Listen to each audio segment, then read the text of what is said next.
has been going on for years in Europe. Online. Many years. Germany is so much more advanced than we are.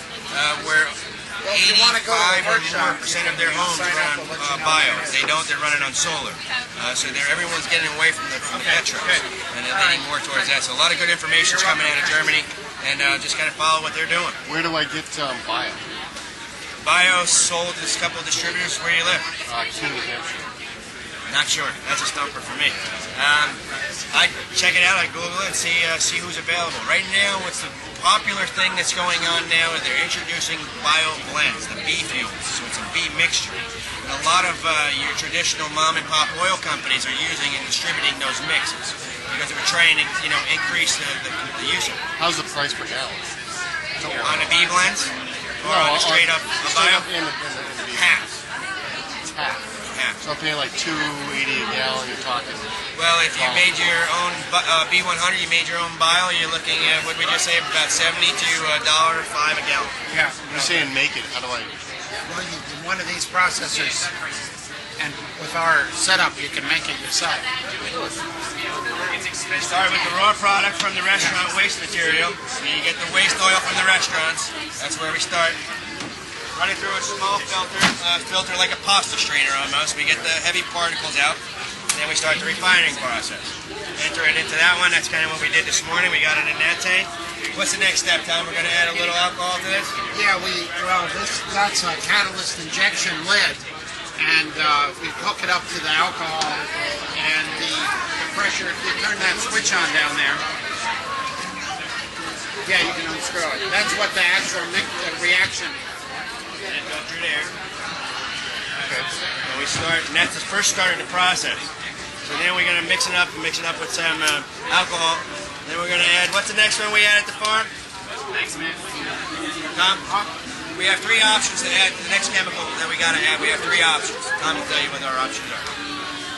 Well, you can use either lye, sodium hydroxide, which is what most people use, or caustic soda for a catalyst, and we use caustic soda because it has potassium in it, and the byproduct is we can compost and use on the farm. So no waste products. We use everything. So it's not a waste product. Yeah. So through that process, you got about maybe 1 man-hour of mixing time, physical hands on it. For this much right here? Yeah, to make about 40 gallons or so a day. This system will do 40 gallons a day?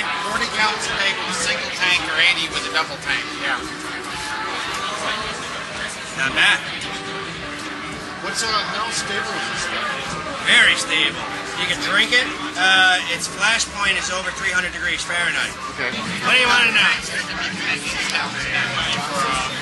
How long it is? Okay. Got a credit card? Which is plenty for a get-around, normal use vehicle. What do you want to know about it? Well, I'm really interested in making 40 gallons of diesel. What are you going to use it? I can do it in my residential area. So far, where do you live? I live in New Jersey, Newton Park, Herbert County. So far, there's no regulations. Is that right? As of today, there aren't. So if I set this up in my garage, my neighbor's not going to be like trying to get me arrested. No, there's not any toxics. There's really nothing that you can't store, with the exception of the alcohol. The alcohol, I believe, in the residential community, you can store up to 100 gallons. Right. Okay. So as long as you keep to that, you treat that gingerly, everything else is pretty, benign. It's not toxic. What about the lye? Lye is caustic and Lye is also a gardening product. You don't have to use a lye. You can use a couple other ones. Okay. So right now there's no stipulation against having methanol or the lye in a residential area at all. Not even New York City. Talking about it, but they haven't done anything about it yet. I guess it's going to take a few more guys to make a couple of boo-boos, but so far everyone's been pretty, responsible with it. Which tends to be the way that we go. You're kind of doing it this way, most people are responsible. I would hope so. But today, with the world we have and the crazy assholes that are out there, when somebody starts ordering 100 gallons of methanol, flags go up. It's like, oh, wait a minute, what are you doing? 100 gallons of methanol? Well, most people will do it at 5 gallons at a clip, and the easiest way to obtain it is just go down to the auto parts store and get 5 gallons of race fuel. It's the same product. Can-Am makes race fuel, but that's not straight methanol. It's like an alcohol. Yeah.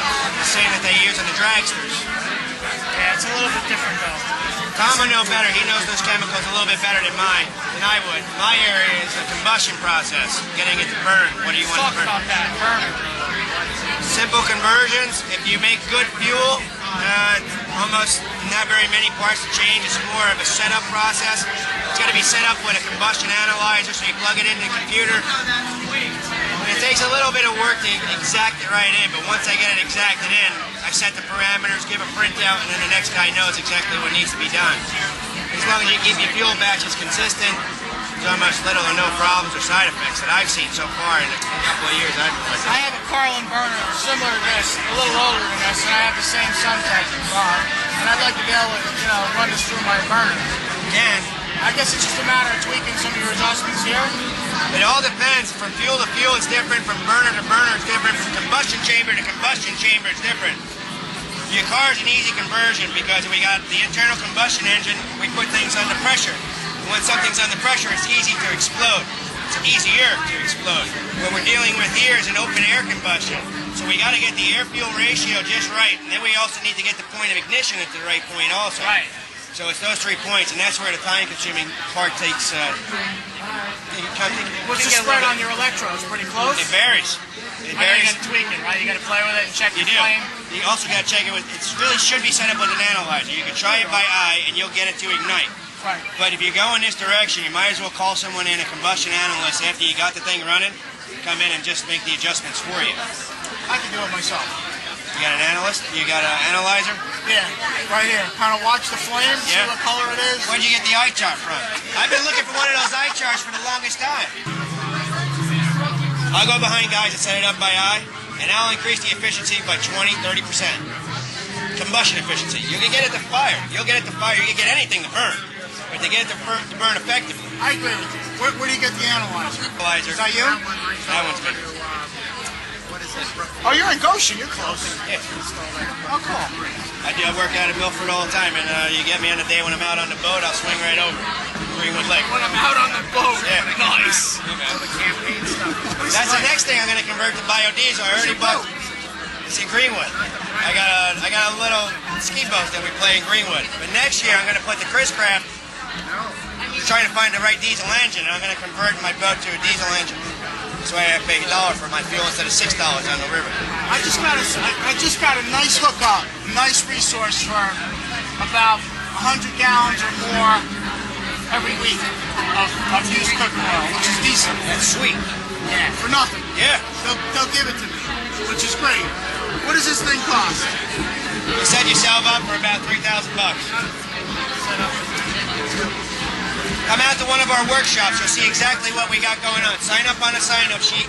We'll give you a call when the next one's coming up, and we can talk a little bit more then. I know this guy's been looking for dealers. You're a dealer, obviously. No, I'm not a dealer. I'm the combustion guy. He's the dealer. You're the dealer. Yeah, I'm a dealer.